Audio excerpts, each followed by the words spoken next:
تو اس کو بچانا ہے. جو لوگ آج کل جیلوں میں ہیں، صحیح بات ہے، وہ ڈیموکریسی کو بچا رہے ہیں، جمہوریت کو بچا رہے ہیں، آنے والے نسلوں کا مستقبل کیسا ہوگا اس کو شیپ دے رہے ہیں. تو ایک بات تو مجھے یاد ہے. دوسری بات، ہمارا جو جوڈیشل سسٹم ہے اس پر بہت ساری باتیں آ چکی ہیں، لیکن میں صرف ایک بات عرض کروں گا کہ جوڈیشل سسٹم جس ملک میں بے انصافی جب حد سے آگے بڑھ جاتی ہے.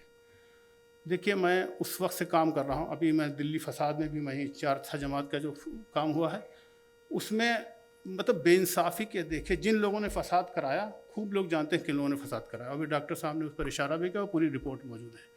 لیکن بعض چیزیں بہت صاف ہوتی ہیں. مثال کے طور پر پورے فساد میں 56 لوگ مارے گئے تھے، جس میں 43 مسلمان تھے اور 13 جو غیر مسلم ہیں. اگر مسلمانوں نے فساد کیا ہوتا یا عمر خالد نے اس کی سازش رچی ہوتی تو اتنی بڑی تعداد مسلمان کیوں مارے جاتے؟ مطلب بالکل بے انصافی ہے.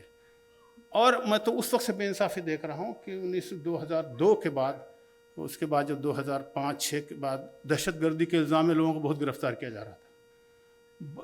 اتنے بے گناہ دہشت گردی کے الزام میں لوگ گرفتار ہوئے ہیں. اس پر ہم نے مہم بھی چلائی تھی اور پورے ملک میں مہم چلائی تھی کہ بھائی کم سے کم ٹرائل تو ہو.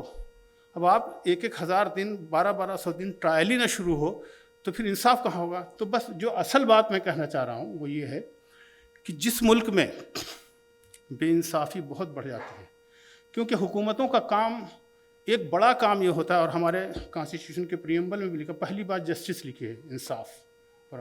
انصاف ملنا اگر بند ہو جاتا ہے تو وہ حکومتیں بہت دن تک چل نہیں پاتی ہیں.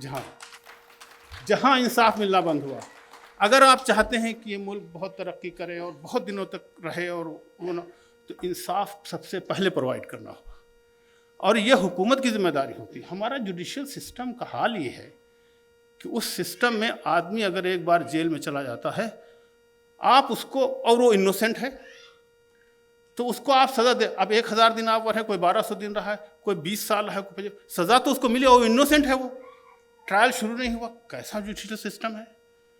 تو سب سے پہلے یہاں کے پڑھے لکھے لوگوں کو، دانشوروں کو اس پورے جوڈیشل سسٹم پر بات ہونی چاہیے.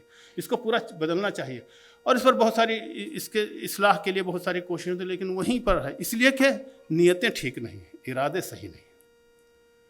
اور یہ بات آپ اس کو بہت وسیع مفہوم میں لیجیے گا. نیتیں اور ارادوں کا بہت بڑا فرق پڑتا ہے. ہمیں ہے کہ صاف دینا ہی نہیں ہے آپ کو تو پھر ہمارا الگ ہوگا. تو حکومتیں اگر چاہتے ہیں کہ دیر تک رہیں، حکومت کے لوگوں سے میں کہہ رہا ہوں، اگر آپ چاہتے ہیں کہ اس میں بہت دنوں تک حکومت کریں تو سب سے پہلے انصاف پرووائڈ کیجیے، اور ہندو مسلمان سکھ عیسائی نہ دیکھیے، بلکہ انسانوں کو انسانوں جیسا ٹریٹمنٹ ملنا چاہیے.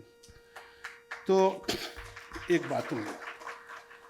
اب تیسری بات یہ ہے کہ ان حالات سے کیسے نکلا جائے. یہاں کچھ پرپوزلس آئے ہیں. یہ جو ڈر اور خوف ہے کہ آواز نہ اٹھائی جائے، تو حکومتوں کے لیے یہی وہ موقع ہوتا ہے کہ بہت قوت کے ساتھ کچھ لوگوں کو اٹھنا ہوگا، کچھ لوگوں کو اپنی جانیں لگانی ہوگی. تو اگر پورے ملک سے یہ آواز اٹھائی جائے، سارے لوگوں کو اس وقت اکٹھا ہونا چاہیے. صرف اکیلے خالد کا مسئلہ نہیں ہے، بلکہ کتنے لوگ ہیں جو جیلوں میں ہیں، جس کی بہت ڈیٹیل اور تفصیل آ چکی ہے، میں اسی تفصیل میں نہیں جاتا. اس کے لیے سب لوگوں کو اکٹھا ہونا چاہیے، خاص طور سے وہ لوگ. اور اس میں صرف مسلمانوں کا اکیلے مسئلہ یہ نہیں ہے. آپ دیکھیں ان لوگوں کو جو دانشور حضرات ہیں، انہیں کو زیادہ ان پر بھی بہت برا ہو رہا ہے. دھیما کورے گاؤں میں جن لوگوں کو گرفتار کیا گیا ہے، اچھی خاصی بڑی تعداد ہے. دلی فساد میں 300-350 لوگوں کو گرفتار کیا گیا، اور کیسے جس تفصیلات یہاں آ چکی. تو میں عرض کر رہا تھا کہ اس کے خلاف ہمیں آواز اٹھانی ہوگی، سب لوگوں کو اکٹھا ہونا ہوگا، اور سب کو اتحاد کے ساتھ کام کرنا ہوگا. وآخر دعوانا الحمدللہ.